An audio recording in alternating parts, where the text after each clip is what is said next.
Africa के विशाल सुनहरे savanna में जहां क्षितिज किसी समुद्र की तरह फैल जाता है, वहां एक आखिरी राजा बचा था, द लास्ट लायन।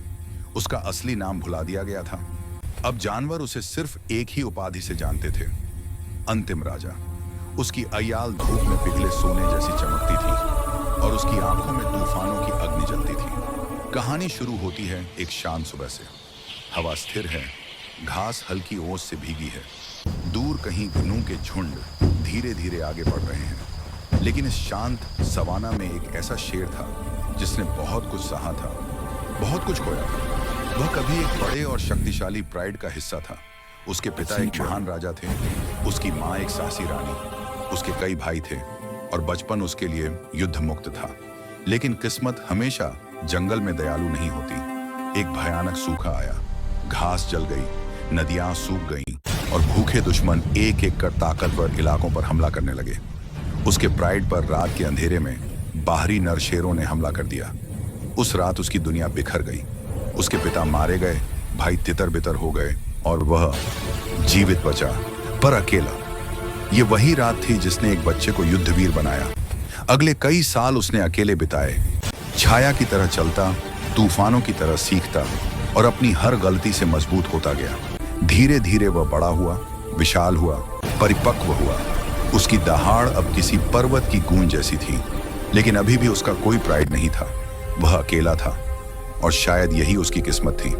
फिर एक दिन वह एक नए इलाके में पहुंचा, एक हरी भरी घाटी जहां एक छोटा प्राइड रहता था। वहां शेरनियां थीं, बच्चे थे और एक कमजोर बूढ़ा शेर उनका नेतृत्व कर रहा था। द लास्ट लायन उस शेर के सामने खड़ा हुआ, लेकिन उसने लड़ाई नहीं की। उसने सम्मान दिखाया और उस बूढ़े शेर ने उसे स्वीकार कर लिया। आखिरकार वर्षों बाद उसे एक घर मिला। समय के साथ वह प्राइड का रक्षक बन गया। वह बच्चों को खतरे से बचाता, शिकार की निगरानी करता और झुंडों के रास्तों को समझता। उसका नाम दूर दूर तक फैलने लगा।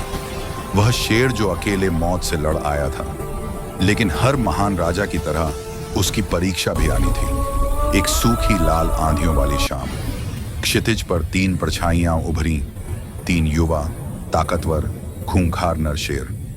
वे बिना चेतावनी के हमला करने आए थे। वे इलाका चाहते थे, वे राज चाहते थे, वे लास्ट लायन की विरासत मिटाना चाहते थे। अंधेरी रात में एक तूफानी युद्ध शुरू हुआ। धरती कांपी, चट्टानें टूटी, दहाड़ें आसमान को चीरती रहीं। पहला शेर तेज था, उसने बिजली की तरह हमला किया।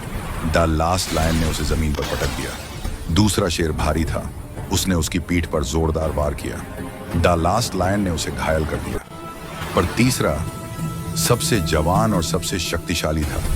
इन दोनों के बीच की लड़ाई इतिहास बन गई। घास उखड़ गई, हवा में धूल उड़ी और रात खून की गंध से भारी हो गई। दोनों योद्धा एक दूसरे पर टूट पड़े, एक विरासत बचाने के लिए, दूसरा नई विरासत बनाने के लिए। अंत में एक आखिरी जोरदार, दिल हिला देने वाला वार और दुश्मन शेर गिर पड़ा। युद्ध जीत लिया गया था, लेकिन जीत के साथ एक सन्नाटा आया। द लास्ट लायन घायल था, बहुत गहराई से। सुबह की पहली रोशनी में शेरनियां उसकी तरफ दौड़ी। बच्चे उसके आसपास खड़े थे, जैसे दुनिया उन पर निर्भर हो। वह उठा, धीरे पर गर्व से। उसने एक आखिरी बार हवा को सूंघा, अपने घर को देखा, अपनी प्राइड को देखा और फिर उसने एक अंतिम दहाड़ लगाई। इतनी विशाल, इतनी गहरी, इतनी शक्तिशाली कि वह वर्षों तक चट्टानों में गूंजती रहेगी। एक दहाड़ जो कह रही थी, मैं अंतिम राजा हूं, मेरी विरासत यहां हमेशा जीवित रहेगी।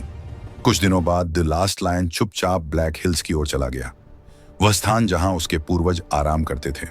और वहां उसने अपनी कहानी का अंत लिखा। लेकिन उसकी प्राइड बच गई, उसके बच्चे मजबूत हुए और उसके नाम पर नए शेरों को सिखाया जाता कि एक राजा सिर्फ ताकत से नहीं बनता, बल्कि दिल से बनता है। इस तरह द लास्ट लायन सिर्फ एक शेर नहीं,